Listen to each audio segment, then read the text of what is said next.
Hello everyone, my name is Ian McLaughlin and I have a PhD in neuroscience, and today I want to talk about an interesting story that's been progressing over the past few years, a totally new approach to treating a variety of brain-related maladies, from Alzheimer's and Parkinson's to traumatic brain injuries.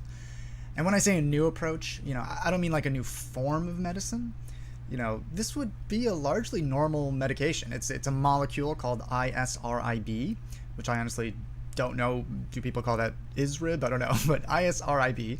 And so, what I mean by a new approach is that if it works, it would work in a way that no medication designed to target any of these conditions works. What it does is it targets a system that is in essentially all of our body's cells, called the integrated stress response, or ISR. IP, right? ISR. So when we use that term stress in cellular biology, we're not really talking about it in the same way that you and I experience stress. There are some similarities, for sure. I mean, that's why they use the term. Basically just like various events and changes around you in the world can produce negative or challenging outcomes. Experiences that can potentially result in you suffering. Changes in and around your body can influence the cells in your body in negative ways. So, stress. In fact, you experiencing stress, prolonged stress in particular, can result in cellular stress. So sometimes, stress is beneficial, which also makes intuitive sense, right? Without a little stress and challenge in life, it would be difficult for us to develop proficiency or expertise or mastery, right? And it would definitely be difficult for us to develop resiliency to future stressors. The same kind of thing is true at the cellular level. So developing strength and building muscle, for example, right, is a pretty direct example. So as your muscles are exposed to greater and greater demands, which can be in the form of progressively increased weights, right, like lifting weights, or it can be, from exposing your muscles to sustained demands, right, like in the form of running marathons or swimming long distances, or like rock climbing, for example. And so all of those physical demands literally result in micro tears within the muscle, little bits of controlled damage, right, stressing the muscle fibers. That stress then activates various protein expression pathways in cells. Genes that wouldn't have been active otherwise, or wouldn't have been as active, become more activated, repairing those micro tears, and then some, right? Which then puts you in a position where the next time you're exposed to, those weights or that strenuous long-term exertion, the muscle is better prepared. And so the activity becomes easier in the future, right? So without that stress, the muscle wouldn't have any reason to build that strength. Those genes wouldn't be activated. Those muscles wouldn't have any reason to prepare for that future stressor. And so that whole system makes a lot of biological sense. Everything that our bodies do costs energy and time, which are limited. And so building muscle requires us to eat, expending resources. And just like you wouldn't build a house that's capable of withstanding a raid by like Genghis or Genghis Khan, right? Since he's not around anymore as far as I'm aware, you wouldn't build a house that's able to withstand a raid from that guy, for no reason. It's biologically silly to prepare for events that are very unlikely to ever happen, right? And so there are many systems in our body that behave that way, right? Our immune system, for example, is similar. The immune system responds to a pathogenic threat by generating cells and antibodies that can recognize that pathogen again in the future, because if it showed up one time, it's at least somewhat likely to show up again in the future, right? Okay, so the system that this group, a company called Calico Labs, which is both a cool name for a company and they have a really gorgeous website, by the way, in my humble opinion. I have a link to it below. They're based out of San Francisco. Anyway, so the pathway that this company is targeting is this integrated stress response, okay? And so that's a pretty straightforward name. Fortunately, a rare case of that happening in biology, but it's referring to a pretty complicated network of processes and responses in cells. And so, okay, I don't want anybody to look at this next picture, this next schematic, and try to extract really much meaningful information from it, but just to give you a sense of how intricate this whole process is, okay? That's the integrated stress response. And so let's just try to simplify it just a little bit. So by the way, this is one of those interminable pathway schematics that biochemists just love, that would, make even the most hardcore like conspiracy theorist blush. A lot of arrows, a lot of little squiggles and shapes and different colors, right? And this one is actually relatively simple. Check this one out. So this is just for metabolism, right? Can you imagine having to put one of these together? It's a total nightmare. Okay, anyways, back to our integrated stress response. So on the left-hand side of this picture, you can see several green box arrow thingies pointing to each other, right? A series of events that cause subsequent events within a cell, okay? And so there's some kind of stressor, right? And there are some examples of stress along the top of the image of cellular stress, things like being infected by a virus, right? Or not having enough food, amino acid deprivation, having your blood messed up, basically. Just things that are threatening to the proper functioning of a cell, okay? So right, those stressors occur. That is the stress signal. Okay, then various enzymes, which are really just proteins that do stuff in the cell, that make chemical reactions occur that wouldn't really be able to occur without the enzymes making them happen. Okay, so enzymes then kick into action and start a whole series of events that ultimately changes gene expression. It can increase the expression of a gene, or it can decrease the expression of a gene. That's the end result, changing the ways that genes are expressed in response to being exposed to a stressor. And so just like muscles growing stronger, right, because genes are being activated in response to being exposed to exertion, the integrated stress response is changing gene expression in response to being exposed to stress. And so, they have enzymes that detect those, when a cell is exposed to stress, they're like the sensors, right? They detect stress. And then you have the things that those sensors activate. And so, okay, enough about this schematic. It's things like, it's the things that these sensors activate that make this whole pathway a stress response. Okay, all those sensors activate another protein.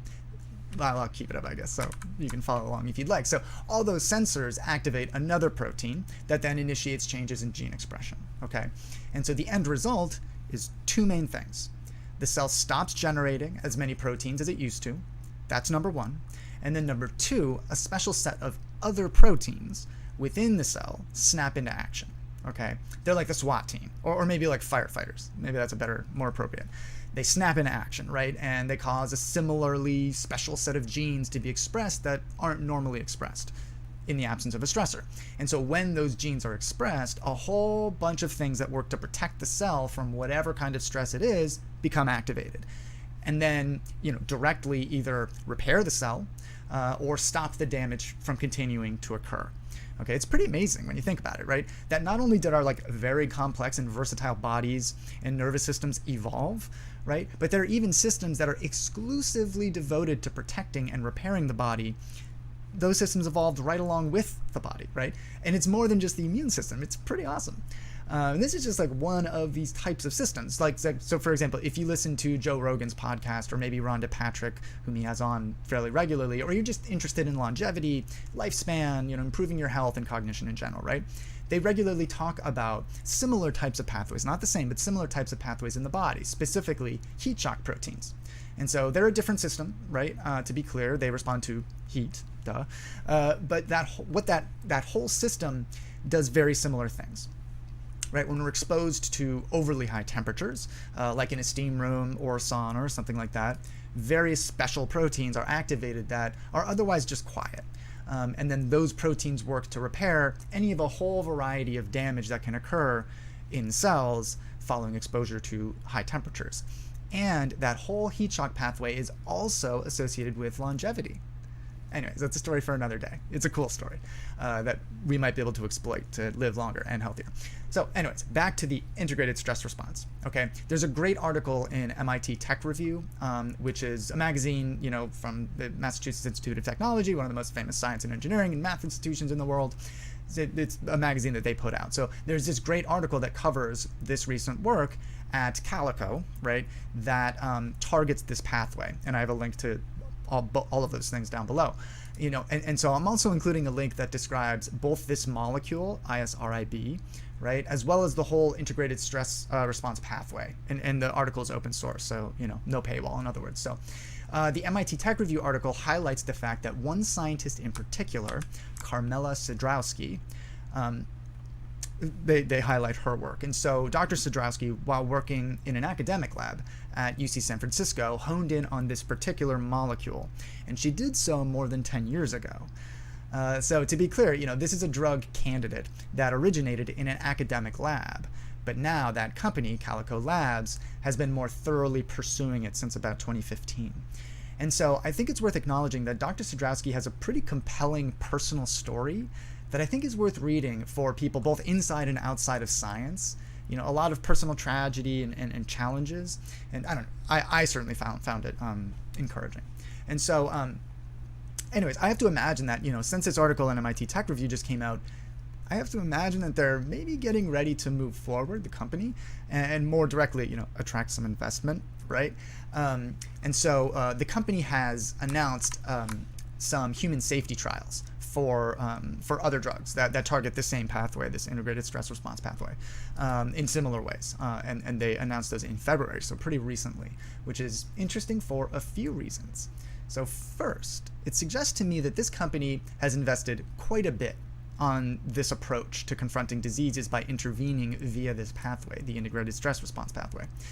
The molecule on which we're focusing today isn't their only coal in the fire, right? They've invested in other drugs that are doing similar types of things. So why would this team focus so much on this pathway? So here's a quote from the MIT Tech Review article. Quote, "Crippling cognitive problems seen in victims of traumatic brain injuries, people with Alzheimer's, and even those born with genetic problems implicated in Down syndrome are not caused directly by the diseases or genes or trauma, but by the way cells respond to the resulting stress." So in other words, it's not the specific malfunctioning protein that's causing something like Alzheimer's disease, right? It's not the amyloid beta itself. Rather, it's not the amyloid beta itself that's most directly causing, the whole set of symptoms of Alzheimer's disease, right? Rather, it's the cellular reactions that the amyloid beta causes that ultimately results in all of the dysfunction that we recognize as Alzheimer's disease and dementia.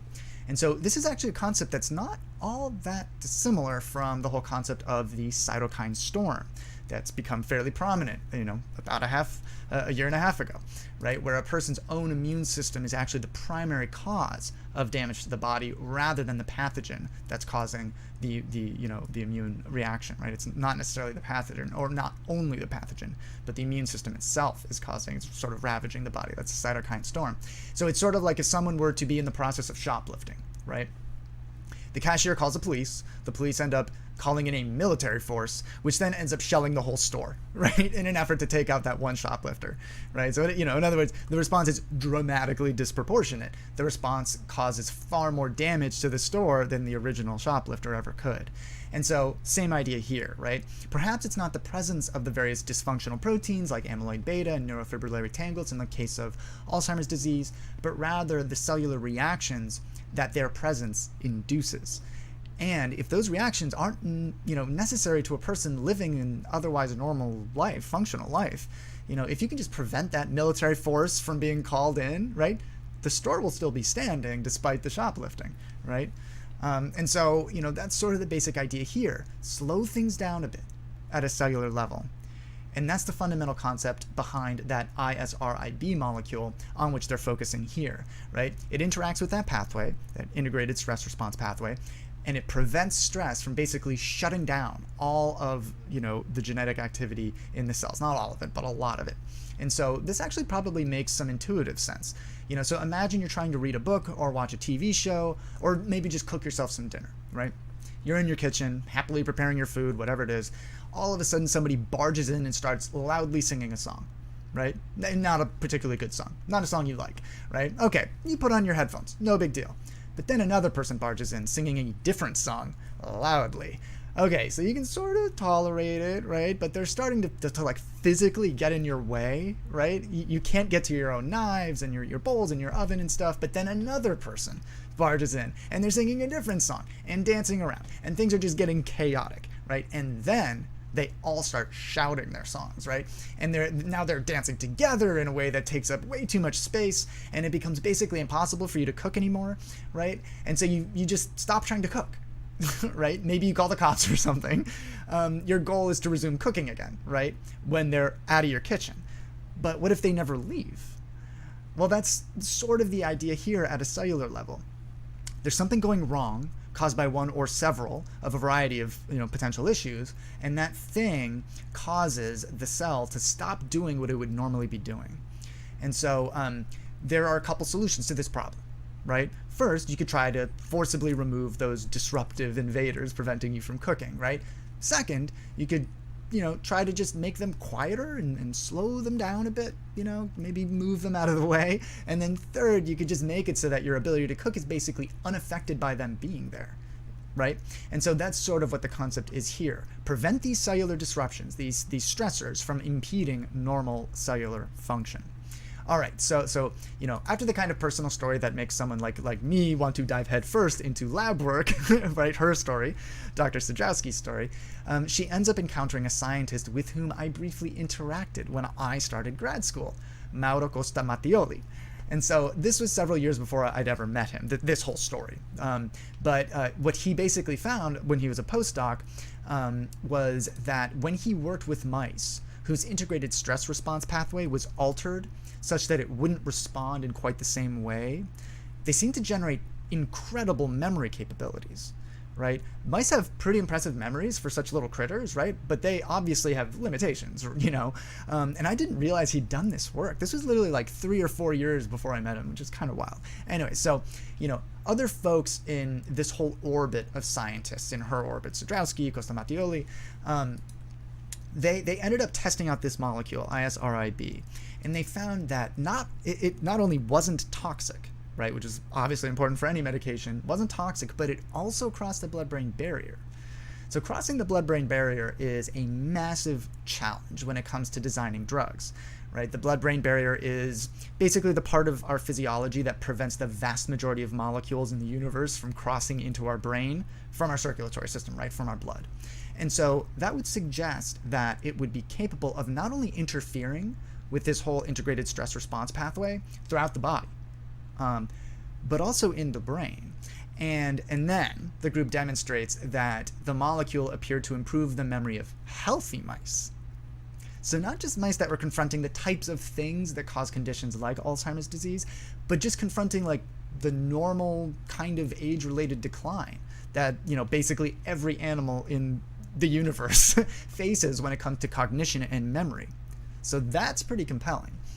Anyway, so the story of this biological pathway branches out a bit, but ultimately some of these scientists collaborated and they found out that this molecule, ISRIB, appeared to also recover the loss of memory capabilities that can occur after a traumatic brain injury. And then this group found that this molecule appeared to enhance the memory-related performance of mice who'd reached the age that would be, the equivalent of when we humans start to experience, detectable age-related declines in memory. So, super cool. Now we're just talking about aging. We're not even talking about Alzheimer's disease, Parkinson's disease, just aging. And so, okay, very exciting stuff, but I have to be honest, right? As I'm reading these articles, as well as some of the quotes from the scientists participating in this whole story, including Mauro, he sort of kind of has a reputation for doing this, but I don't know, I detect a bit of hype. I don't know, maybe it's just a little bit of acquired cynicism, right, which pretty much everybody acquires through grad school. That could very well be the case, unwarranted cynicism, right?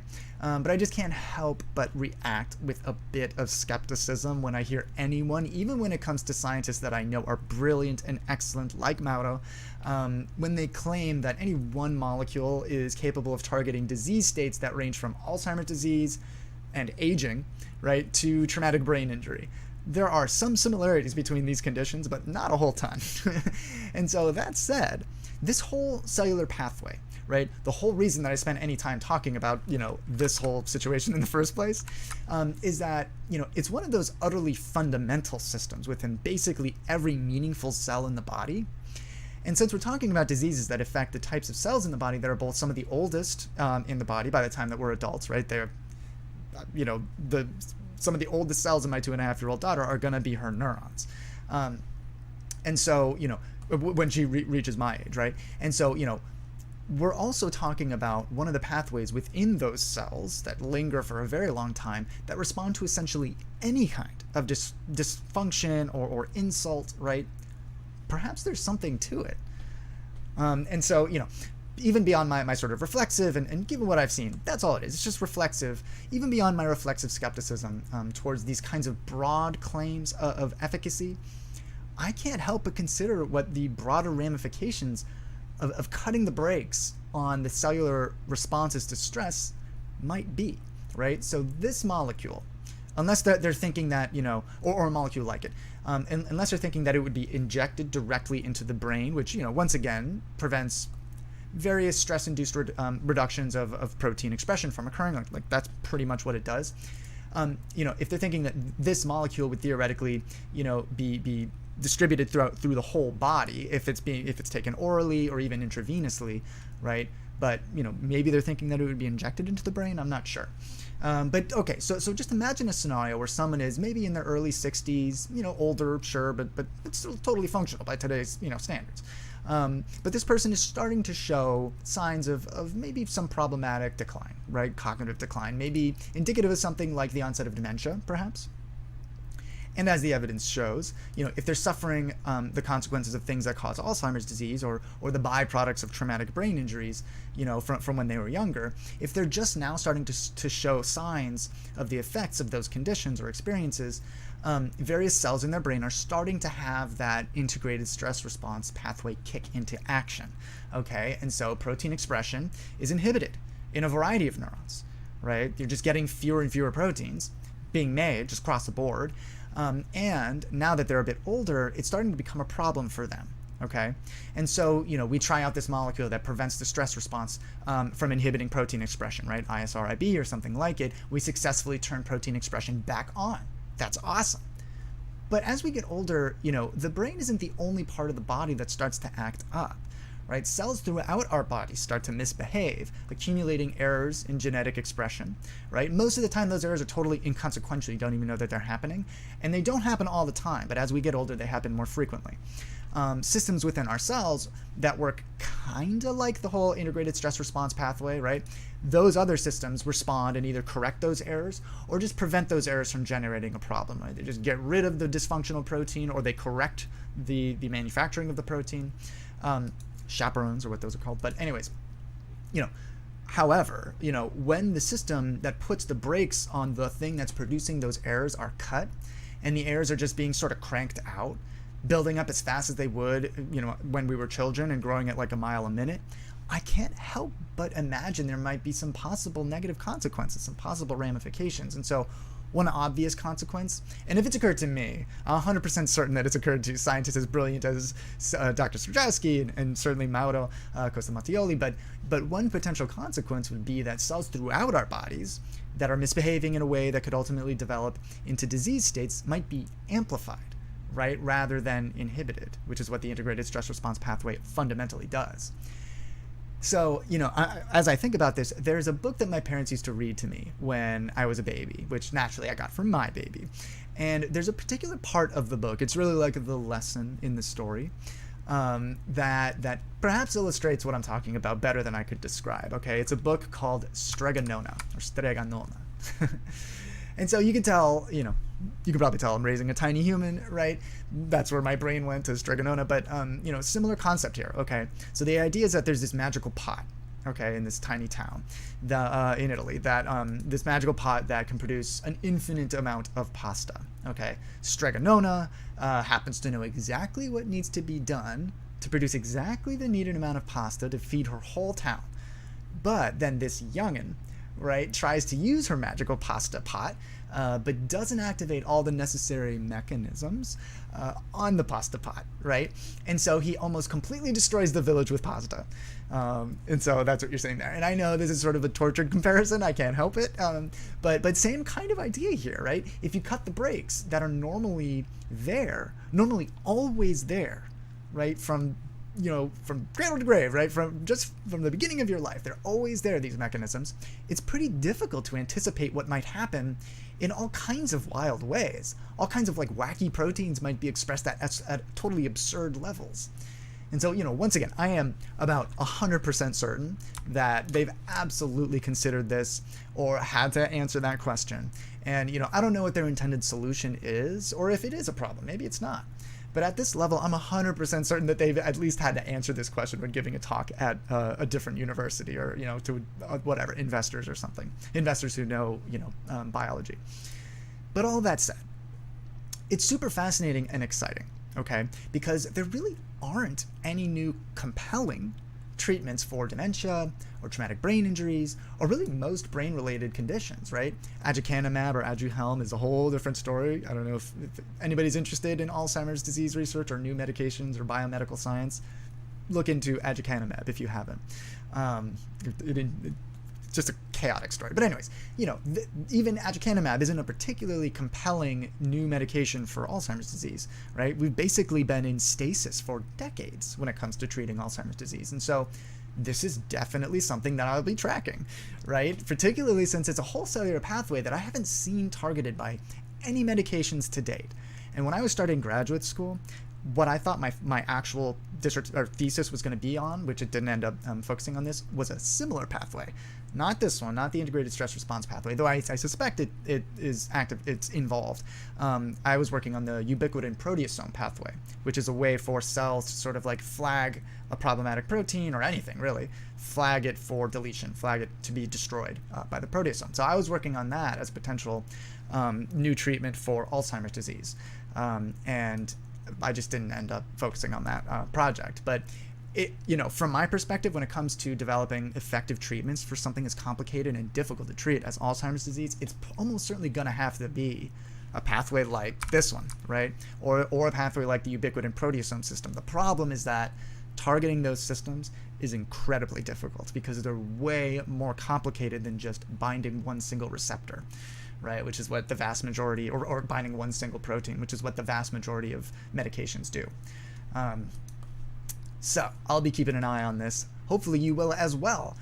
And so that's what I have for you today. If you dig this kind of discussion, maybe you'll consider subscribing and liking and all that kind of thing. Otherwise, I will see you next week.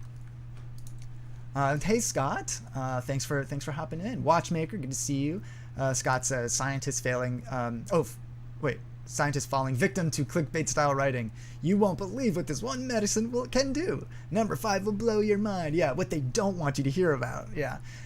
Listen, you gotta hype your own work, because if you don't do it, nobody's gonna do it. So I'm not that bugged when scientists do that.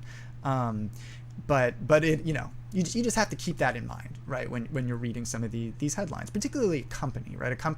An academic lab still has to do it a little bit because they have to get the narrative out there to attract just grant funding, or to gain access to grant funding. But when it comes to companies, right, they're trying to attract investment, capricious investment that isn't necessarily a sure thing, even if you have the panacea, the wonder cure for everything. And so, why are people so willing to believe in panaceas? It's funny. Our mind was clearly in the same space. Well, why? I mean, because they would be immensely profitable. but also, I mean, listen, if it's possible, then I certainly would want to contribute to that effort, right? Could you imagine if a medication like this was effective, even if it isn't a cure, if it just stops the continued deterioration, cognitive deterioration, or if it, once somebody starts showing signs of Alzheimer's disease or Parkinson's disease, traumatic brain injury, right? These are some of the biggest sources of human suffering in the world, right? Even if all this medication does is it just sort of pauses somebody where they are before they continue to deteriorate, that would be game changing. That would change people's lives in just such a fundamental way. So I mean, that's why. And also, as I said earlier, right, a system like this is so ubiquitous. It's in basically every cell in the body. It's one of the most fundamental things that regulate everything else that the cell does, right? And this is just one system like that. There are many like that. But as a result, right, almost every medication you can name has a much simpler target, right? Generally speaking, it's binding a receptor of some sort, and binding a receptor on a cell that has basically one job, right? It could be complicated. It could be a complicated job, but it does one or two things. Whereas when it comes to this, a system like this, it influences so many other aspects of the cell that all of this to say it's theoretically possible.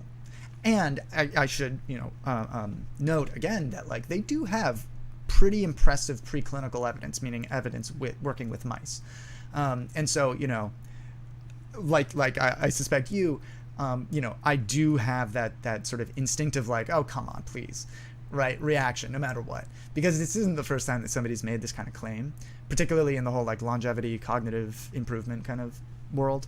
But it is theoretically possible, and they do have some evidence to back it up. And so, there's a first time for everything, and these are brilliant people, and so my fingers are crossed. All right, thanks for watching, everybody. If you dig this and you haven't, maybe you'll consider subscribing and liking. Otherwise, I will see you next week. Enjoy your weekend.